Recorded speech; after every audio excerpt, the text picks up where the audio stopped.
계속해서 이제 믿음으로 사는 삶에 대한 주제를 가지고 이제 네 번째 시간입니다. 믿음으로 산다는 것은 두 번째 시간부터 가서 예배하는 것, 그래서 예배에 대한 이야기를 하고, 또 세 번째 시간에 우리가 믿음으로 산다는 것은 우리의 마음을 하나님께 두는 것이다, 이렇게 말씀을 드렸습니다. 오늘 네 번째 시간입니다. 믿음으로 산다는 것은 우리가 주님의 음성에 귀 기울이며 사는 것입니다. 그러니까 주님이 나에게 무엇이라고 말씀하시는가를 듣는 삶이 믿음으로 사는 삶인 거죠. 하나님은 말씀이시기 때문에 하나님은 우리에게 그 말씀이신 하나님을 계속해서 나타내 보이십니다. 다만 하나님의 말씀으로 말씀인 하나님이 우리에게 나타나실 때에는 여러 가지 방법으로 나타내시는 거죠. 먼저는 예수님이 성육신 하신 것, 그러니까 예수님이 이 땅에 오셔서 말씀하시고 또 십자가에 고난당하시고 죽으신 것, 이 모든 것이 사실 하나님께서 우리에게 나타나신 겁니다. 말씀하시는 거죠. 요한일서 4장 8절 9절에도 보면 사랑하지 아니하는 자는 하나님을 알지 못하나니 이는 하나님은 사랑이심이라. 하나님의 사랑이 우리에게 이렇게 나타난 바 되었으니 하나님이 자기의 독생자를 세상에 보내심은 그로 말미암아 우리를 살리려 하심이라. 그래서 예수님이 이 땅에 오신 그 일, 사건 자체가 하나님이 하나님 자신을 우리에게 나타내 보이신 일이라고 말씀을 하는 거죠. 그러니까 예수님이 이 땅에 오셔서 살아가신 그 삶을 통해서 보여주신 것이 하나님이 우리에게 말씀하시는 거예요. 우리가 무엇을 하고 살아야 하는지, 무엇을 믿고 살아야 하는지, 어떻게 살아야 하는지를 예수님을 통해서 보여주신 거죠.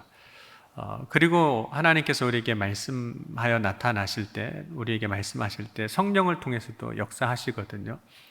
요한복음 14장 26절 보면 보혜사 곧 아버지께서 내 이름으로 보내신 성령, 그가 너에게 모든 것을 가르치고 내가 너에게 말한 모든 것을 생각나게 하리라. 요한복음 16장 7절과 8절 보면 그러나 내가 너에게 실상을 말하노니 내가 떠나는 것이 너에게 유익이라. 내가 떠나지 아니하면 보혜사가 너에게로 오시지 아니할 것이요 가면 내가 그를 너에게로 보내리니 그가 와서 죄에 대하여 의에 대하여 심판에 대하여 세상을 책망하시리라. 그래서 성령을 통해서 우리에게 깨닫게 하시고 또 말씀하시는 것, 때로는 책망하시는 것이 있다면 그것이 하나님이 우리에게 하나님을 나타내시는 거죠. 말씀하시는 겁니다. 그때 우리가 해야 할 것은 하나님이 우리에게 말씀하시는 그것이 무엇인지를 귀 기울이고 그 말씀하신 것을 따라 사는 것, 그것이 이제 믿음으로 사는 삶인 거죠. 그러면 하나님이 나에게 말씀하실 때 우리는 이 세 가지를 항상 이제 점검해 봐야 됩니다. 하나님은 언제 무엇을 어떻게 말씀하시는가 하는 거예요. 먼저 하나님은 언제 말씀하시는가 하는 겁니다. 그럼 하나님은 언제 말씀하실까요? 우리는 언제라는 이 시간에 대하여 이야기할 때 어떤 특별한 사건이 일어나는 그때에 하나님은 말씀하신다고 생각을 합니다. 하나님은 특별한 사건을 통해서 혹은 우리의 인생의 시간 혹은 역사의 특별한 시간을 통해서 말씀하시기도 하세요. 그런데 여기서 특별하다는 것은 이런 의미죠. 우리의 인생에 있어서 중요한 시기 혹은 세상의 역사에서 중요한 때와 같은 사건인 거죠. 하나님이 구원의 역사를 이루어 가실 때 시간의 역사 안에서 특별한 사건들이 존재했습니다. 예를 들자면 노아의 그 방주 사건을 통해서 하나님이 구원과 심판에 대해서 보여주셨거든요. 근데 노아 방주 사건은 한 사람뿐만 아니라 인류 전체 역사의 중요한 시간대입니다. 그럼 이스라엘 백성들을 하나님이 이제 구원해 내실 때, 애굽에서 구원하실 때 그 시간은 하나님의 역사를 온 땅에, 세계 가운데 드러나게 하시는 특별한 사건이 있습니다. 또 예수님이 이 땅에 육신을 입고 오신 것, 또 공생애를 살면서 천국 복음을 전파하시고 또 가르쳐 주시고 또 병자들을 고쳐 주셨습니다. 그 사건들이 그런 특별한 시간과 사건이 되는 거죠. 그러나 죄를 위해서 죽으셨지만 죽음으로 끝내지 아니하시고 부활하셔서 우리에게 하늘나라의 소망을 보여주십니다. 그 사건들, 그러니까 예수님이 하늘로 승천하심을 통해서 우리의 소망이 땅에 있지 아니하고 하늘에 있게 하셨습니다. 그러니까 인간의 인류 역사의 여러 가지 사건들을 뒤흔들어 놓을 만한 사건, 그것을 통해서 하나님은 이제 그때 말씀을 하시는 거죠. 그러나 하나님이 말씀하실 때 그런 특별한 놀라운 일들이 일어날 때 혹은 있을 때만 말씀하시는 것이 아니라 우리의 일상에서 사실은 말씀하고 계신 겁니다. 그래서 하나님은 지금도 설령 아무런 일이 없어도 뭔가 특별한 어떤 사건들이 우리 안에 인간 역사 안에서 있지 않다 할지라도 지금도 말씀하고 계시는 거예요. 그 말씀하시는 것을 들어야 한다는 거죠. 여러분, 우리는 하나님을 아버지라고 부르거든요. 그 이유는 예수를 믿음으로 말미암아 하나님의 자녀가 됐기 때문입니다.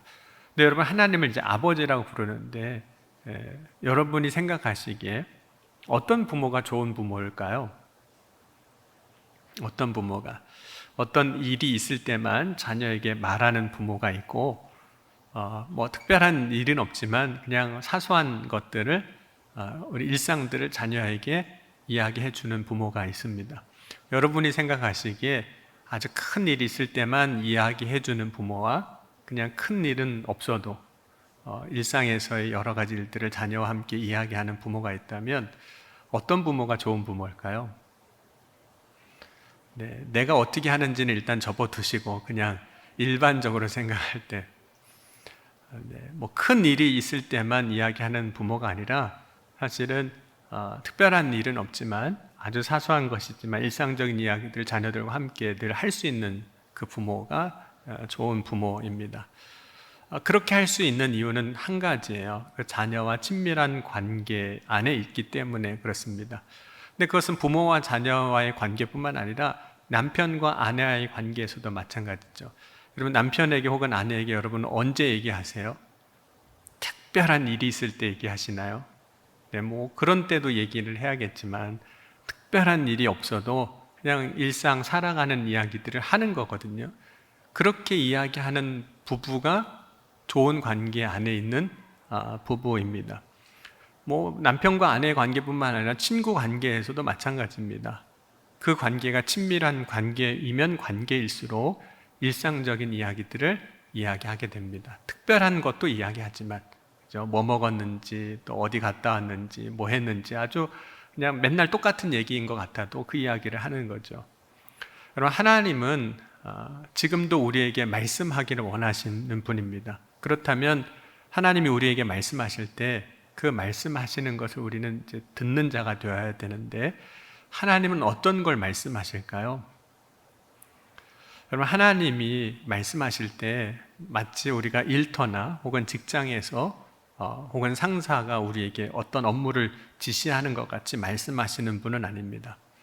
여러분, 하나님께서 택하여 부른 자 중에 선지자 혹은 어떤 사명을 가지고 그 시대에 쓰임 받는 사람이라면 그들에게 하나님이 어떤 일을 말씀하실 때는 마치 직장에서 어떤 상사가 어떤 팀을 가지고 혹은 어떤 프로젝트를 가지고 그 일을 이루기 위해서 말씀하시는 것처럼 혹 말씀하실 수도 있어요. 어떤 일을 이루기 위해서.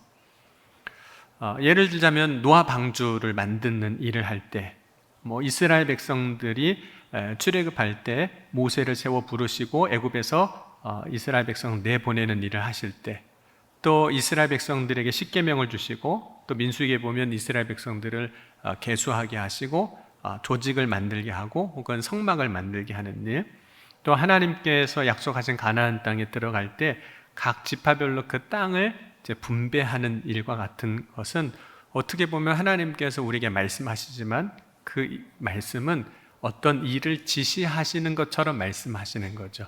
일을 위해서. 하지만 하나님이 우리에게 말씀하시는 것의 많은 부분은 어떤 일을 이루어 가기 위해서 말씀하시는 것이 아니라 하나님과의 관계 안에서 우리가 하나님을 신뢰하고 믿는 자의 삶을 위해서 말씀하시는 겁니다. 그러니까 여러분, 하나님께서 지금도 저와 여러분에게 말씀하실 때 하나님의 일을 위해서도 말씀하실 거예요. 그런데 하나님께서 말씀하실 때는 하나님의 일을 위해서뿐만 아니라 나와 하나님과의 관계를 위해서 말씀하신다는 거죠. 여러분, 아브라함에게 하나님께서 창세기 12장에 이제 본토 친척 아버지의 집을 떠나서 하나님이 지시할 땅으로 가라고 말씀하신 것, 어떤 특별한 일을 이루기 위해서 그렇게 하신 걸까요? 물론 하나님의 구원사, 창세기부터 요한계시록까지 그 구원사의 한 기점에서 하나님이 아브라함을 이주시키시는 일은 특별한 일이 될 수 있지만, 실제로 하나님께서 아브라함을 본토 친척 아버지의 집을 떠나서 하나님이 지시하신 땅으로 가라고 말씀하시는 것은 어떤 특별한 일을 이루시기 위한 것이 아니라 하나님과 아브라함의 관계 안에서 말씀하시는 겁니다. 또 하나님께서 이삭을 번제로 드리라고 말씀하시는 것, 그것이 이제 우리의 죄를 대속하시기 위하여 이 땅에 오신 예수 그리스도를 표상하는, 그래서 구원의 역사 안에서 특별한 의미를 가지는 사건이 될 수 있지만, 실제로 아브라함이 이삭을 번제로 드릴 때, 하나님께서 이삭을 번제로 드리라고 아브라함에게 말씀하실 때는 그것은 어떤 특별한 일을 위한 것이 아니라 하나님과 아브라함의 그 믿음의 관계를 위해서 말씀하시는 겁니다. 그러니까 하나님은 지금도 우리에게 말씀을 하고 계세요. 근데 그 말씀은 하나님과 내가 온전한 관계를 맺게 하기 위해서 말씀하시는 거죠. 여러분, 아가서를 보면 아가서 2장 10절에 이런 말씀이 있습니다. 나의 사랑하는 자가 내게 말하여 이르기를 나의 사랑 내 어여쁜 자여 일어나서 함께 가자. 일어나 함께 가자고 말씀하는데, 그것은 어떤 특별한 일을 위해서가 아니라 나의 사랑하는 대상, 그와의 관계를 위해서 그렇게 하는 거죠. 그럼 가끔 이제 아내하고 밥 먹으러 갈 때가 있습니다. 왜 갈까요?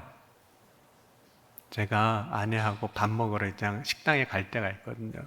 왜 갈까요? 그냥 가는 겁니다. 그냥 관계를 위해서. 네. 아내니까, 그죠? 그거예요. 네. 여러분, 함께 가자고 말하는 것은 어떤 특별한 일을 지금 이루기 위해서 함께 가자는 게 아니라 그렇게 가자는 거예요. 관계를 위해서 가자는 거죠. 그러니까 하나님께서 오늘 우리에게 말씀하실 때 언제 말씀하시냐면 그냥 정말 너무 일상적인 상황 가운데서 말씀하신다는 거예요. 왜냐하면 이유는 관계를 위해서 그러는 거예요. 그러면 관계를 위하여 말씀하실 때 하나님은 어떻게 말씀하실까요? 언제 말씀하시는가? 그리고 이제 어떻게 말씀하시는가인데요. 어떻게 말씀하실까요? 여러분, 관계를 위한 대화를 할 때 중요한 원칙이 있습니다. 그러니까 일을 위한 대화하고 관계를 위한 대화는 전혀 다릅니다. 여러분, 관계를 위한 대화의 원칙 중에 하나는 사실 직접적이어야 한다는 거죠. 여기서 직접적이라는 건 이런 의미가 있습니다. 관계를 위한 대화를 할 때 다른 사람을 통한 전달은 관계의 진전에 도움이 되지 못한다, 이런 의미입니다. 여러분, 누군가에게 사랑하는 여자가 생겨서 내가 당신 사랑합니다 라고 고백할 때 친구 불러가지고 내가 저 여자 좋아하는데 네가 내가 저 여자 좋아한다고 좀 전달해줘, 그러면 될까요? 안 될까요? 물론 뜻은 전달이 되겠지만, 그러니까 누군가의 정말 사랑을 고백하고 싶다면 그 사람에게 자신이 직접 전달해야 되는 거죠. 직접 이야기해야만 하는 겁니다. 만약 누군가를 통해서 전달하고자 한다면 거기에 문제가 생긴다는 거죠. 이게 조금 이해가 안 되시면 이렇게 하면 좀 이해가 쉽습니다. 내가 누군가에게 용서를 구해야 돼요. 내가 사과를 해야 돼요. 제가 잘못했습니다. 사과를 해야 하는데 그 사과는 그 용서를 구해야 하는 대상에게 직접 해야 되는 거죠. 만약 누군가를 통해서 전달한다면 그 용서를 구하는 그 말의 진정성은 없어지는 거예요. 누가 와서 미안하다고 그래, 그런데, 그러면 여러분 진심으로 받아주시겠어요? 아마 다 그럴 겁니다. 필요 없다고, 와서 직접 얘기해야지 누가 와서 다른 사람 통해서 이야기하는 것에 대해서 진정성을 인정하지 않게 되는 거죠. 그렇다면 하나님이 우리에게 말씀하신다면, 우리의 관계를 위해서 하나님이 말씀하신다면 하나님은 누구에게 말씀하실까요? 여러분에게 말씀하고 싶은데 어느 날 밤에 저한테 오셔서 박 목사야, 암흑의 권사 있지, 내가 그 권사 사랑한다고 네가 가서 전해줘라, 이렇게 말씀하시지는 않는다는 거예요. 다른 사람을 통해서 말씀하시는 것이 아니라 나에게 오늘 말씀하신다는 거죠. 물론 이제 하나님께서 성경을 보면 대언자들을 통해서 말씀하십니다. 선지자를 통해서도 말씀하세요. 그런 경우는 굉장히 특별한 경우입니다. 그런데 왜 하나님이 그렇게 말씀하실까요? 직접 얘기 안 하시고 다른 사람을 통해서 듣게 하시느냐 하는 거예요. 여러분, 하나님이 하나님의 말씀을 듣게 하기 위해서 하신 일 중에 하나가 있는데, 민수기 22장에 보면 나귀의 입을 열어서 말씀하시기도 하셨어요. 민수기 22장 27절에서 30절 보면 나귀가 여호와의 사자를 보고 발람 밑에 엎드리니 발람이 노하여 자기 지팡이로 나귀를 때리는지라. 여호와께서 나귀의 입을 여시니 발람에게 이르되 내가 당신에게 무엇을 하였기에 나를 이같이 3번 때리느냐. 발람이 나귀에 말하되 내가 나를 거역하기 때문이니 내 손에 칼이 있었더라면 곧 너를 죽였으리라. 나귀가 발람에게 이르되 나는 당신이 오늘까지 당신의 일생 동안 탄 나귀가 아니냐. 내가 언제 당신에게 이같이 하는 버릇이 있었더냐. 그가 말하되 없었느니라. 하나님이 이제 나귀의 입을 열어서 말씀하셨거든요. 근데 여러분, 왜 하나님은 나귀의 입을 열어서 말씀을 하셨던 걸까요? 이유는 한 가지예요. 발람이 하나님 말씀을 안 들으니까 다른 사람을 통해 말씀하시는 거예요. 그러면 하나님이 이제 다윗을 이제 책망하시는 장면이 나옵니다. 다윗이 그 우리아의 밧세바를 범하고 그 우리아를 전쟁터에 나가서 죽게 한 다음에 나단 선지자가 이제 다윗에게 찾아옵니다. 그때 하나님께서 나단 선지자의 입을 통해서 하나님의 말씀을 듣게 하세요. 사무엘하 12장 1절 이후에 보면 여호와께서 나단을 다윗에게 보내시니 그가 다윗에게 가서 그에게 이르되 한 성읍에 2사람이 있는데 한 사람은 부하고 한 사람은 가난하니 그 부한 사람은 양과 소가 심히 많으나 가난한 사람은 아무것도 없고 자기가 사서 기르는 작은 암양 새끼 한 마리뿐이라. 그 암양 새끼는 그와 그의 자식과 함께 자라며 그가 먹는 것을 먹으며 그의 잔으로 마시며 그의 품에 누움으로 그에게 딸처럼 되었거늘 어떤 행인이 그 부자에게 오매 부자가 자기의 온 행인을 위하여 자기의 양과 소를 아껴 잡지 아니하고 가난한 사람의 양 새끼를 빼앗아다가 자기의 온 사람을 위하여 잡았나이다 하니 다윗이 그 사람으로 말미암아 노하여 나단에게 이르되 여호와의 살아계심을 두고 맹세하노니 이 일을 행한 그 사람은 마땅히 죽일 자라. 이렇게 이야기합니다. 그래서 하나님께서 나단 선지자를 통해서 한 이야기를 들려주시는 거죠, 다윗에게. 여러분, 하나님이 나단 선지자를 통해서 다윗에게 말씀하시는 이유는 다윗이 죄를 범한 이후에 하나님의 음성을 듣는 귀가 닫힌 겁니다. 그러니까 하나님이 못 들으니까 다른 대언자 혹은 선지자를 통해서 말씀하시고 듣게 하시는 거예요. 그러니까 들을 귀가 없어진 거예요. 그러니까 다른 사람에게 말씀하시는 거예요. 그래서 가서 듣게 하시는 거예요.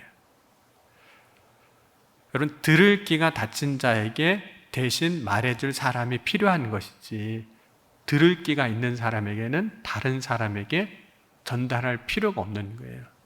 그러니까 하나님이 어떻게 말씀하시냐면 저와 여러분에게 말씀하시는 거예요. 여러분, 만약에 하나님의 음성을 듣는 우리의 귀가 닫히지 않았다면 하나님은 지금도 저와 여러분에게 말씀하시는 겁니다. 우리 귀가 닫히지 않았다면 그때에는 기적과 같은 일을 통해서 혹은 큰 소리로 말씀하시지 않아도 되는 거예요. 들을 귀가 있는 사람에게는 어떻게 얘기해도 될까요? 작은 소리로 얘기해도 돼요. 너 이거 안 하면 죽는다, 협박하고 위협하고 하지 않아도 들을 귀가 있는 사람은 그것으로도 충분한 겁니다. 그러니까 들을 귀가 있는 사람은 위험 있는 소리가 필요한 게 아니에요. 하나님이 세미한 음성으로 말씀하셔도 그 말씀을 듣는 겁니다. 여러분 오늘 이제 열왕기상 19장 11절에서 13절을 읽었는데 엘리야 선지자가 이제 로뎀 나무 아래서 쉬고 있다가 하나님께서 그에게 음성을 들려주시는 장면이거든요. 이렇게 말씀합니다. 우리 열왕기상 19장 1절에서 13절은 제가 한번 같이 읽겠습니다. 여러분들이 12절을 한번 보시고 같이 12절은 따라 읽으셔도 괜찮을 것 같은데 11절에 이렇게 말씀합니다. 여호와께서 이르시되 너는 가서 여호와 앞에 산에 서라 하시더니 여호와께서 지나가시는데 여호와 앞에 크고 강한 바람이 산을 가르고 바위를 부수나 바람 가운데 여호와께서 계시지 아니하며 바람 후에 지진이 있으나 지진 가운데도 여호와께서 계시지 아니하며 또 지진 후에 불이 있으나 불 가운데도 여호와께서 계시지 아니하시더니 불 후에 세미한 소리가 있는지라. 엘리야가 듣고 겉옷으로 얼굴을 가리고 나가 글 어귀에 섬에 소리가 그에게 임하여 이르시되 엘리야야 내가 어찌하여 여기 있느냐. 하나님께서 엘리야 선지자에게 말씀하실 때도 무슨 기적이 일어나는 그 상황 가운데 말씀하시지 않고 그냥 세미한 소리로 말씀하시는 거예요. 왜냐하면 들을 게 있는 자는 세미한 소리로 말씀하셔도 다 듣습니다. 여러분 오늘 이 시간 저와 여러분은 들을 게 있는 자가 될 수 있기를 주의 이름으로 간절히 축원합니다. 그래서 예수님께서 말씀하실 때 들을 게 있는 자는 들으라, 귀 있는 자는 들을지어다 라고 말씀합니다. 그러니까 들을 게 있는 사람은 다 들어요. 그런데 그렇지 않은 사람은 들을 기가 없어지면 아무리 큰 소리로 말해도 못 듣고 기적과 능력이 나타나는 가운데 우리와 같은 소리로 말씀하셔도 못 듣습니다. 마음이 둔하여진 사람 못 듣는 거예요. 들을 기가 없는 거예요. 여러분 하나님은 오늘도 우리에게 말씀하실 때 지금도 세미한 음성으로 말씀하세요. 만약 친밀한 관계에 있다면 굳이 크게 말할 필요도 없습니다. 만약 우리가 믿음 안에 있다면 지금 성령으로 충만하다면 기적과 능력을 통해서 말씀하시지 않아도 돼요. 왜냐하면 귀 있는 자는 듣기 때문에 그렇습니다. 세 번째로 언제 어떻게 말씀하시는지 그리고 무엇을 말씀하시는지 이제 우리가 보는데 하나님은 우리에게 그럼 뭘 말씀하실까요? 뭘 말씀하실까요? 그러니까 말씀의 구체적인 내용이 되겠죠. 오늘 이제 사도행전 9장을 함께 봤는데 사도행전 9장에 보면 이제 사울이 회심하고 이제 안수를 받고 하나님의 부르심을 받는 그 장면입니다. 그런데 하나님이 그 가운데 사울이 회심하는 가운데 아나니아라는 사람을 이제 부르시는 말씀하시는 장면이에요. 하나님이 아나니아에게 이렇게 말씀하셨습니다. 사도행전 9장 10절에서 16절에 말씀을 보면 두 가지를 말씀하셨어요. 첫 번째는 아나니아를 부르기 위해서 말씀하신 겁니다. 사도행전 9장 10절입니다. 한번 같이 읽겠습니다. 사도행전 9장 10절입니다. 그때 다메섹에 아나니아 하는 제자가 있더니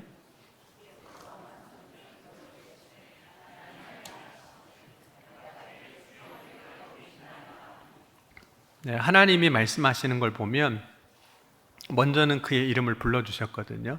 아나니아야 이렇게 불러주셨어요. 아나니아라고 그의 이름을 부르신 이유는 하나님과 아나니아의 관계를 이제 확인하는 이제 말씀입니다. 그러니까 아나니아는 다른 이야기를 지금 하지 않아도 하나님이 아나니아야 이렇게 이름만 불러도 사실은 하나님의 음성을 들을 준비는 되어 있던 거예요. 아나니아야 이렇게만 해도 주님 제가 여기 있습니다 이렇게 대답을 하는 거잖아요. 하나님과의 관계 안에서 아나니아는 이제 친밀한 관계에 있다는 의미입니다. 그렇지 않다면 하나님이 이제 부르실 때 아나니아야 아직 내용은 없어요. 아나니아야 하고 그 이름을 부르실 때 하나님과의 관계가 없으면 대답하지 않았겠죠. 누가 나를 부르는지도 모를 거고. 그런데 이제 하나님이 아나니아를 부르신 후에 두 번째로 말씀하신 그 내용, 무엇을 아나니아가 해야 하는지에 대해서 말씀하셨어요. 그 내용은 사울이라는 사람을 찾아가서 그에게 안수하라 이렇게 말씀합니다. 하나님이 사울에게 안수하라고 하신 이유는 이제 사울이 이제 회심한 후에 하나님께서 그를 택하신 거죠. 하나님이 쓰실 그릇으로 택하신 겁니다. 그래서 9장 15절에 이렇게 말씀하세요. 왜 그 사람에게 가라고 말씀하셨는지는 이 사람은 내 이름을 위하여 이방인과 임금들과 이스라엘 자손에게 전하게 하기 위하여 택한 내 그릇이다. 그러니까 아나니아를 왜 지금 사울에게 가게 하셨는지, 왜 아나니아를 부르셨는지, 왜 지금 말씀하시는지 그것을 이야기하고 계신 거죠. 그러니까 하나님의 뜻이 무엇인지를 아나니아에게 말씀하신 거예요. 그런데 아나니아가 하나님의 그 말씀을 음성을 들었을 때 하나님이 말씀하시는 내용과 아나니아가 기존에 갖고 있는 생각이 너무 다른 거죠. 하나님은 그를 나의 뜻대로 쓰려고 택한 사람이다 라고 말씀하시는데, 아나니아의 입장에 있어서는 사울은 원수예요. 왜냐하면 예수 믿는 사람들을 박해하고 그 사람들을 잡아갈 공문을 이미 받아서 온 사람이었거든요.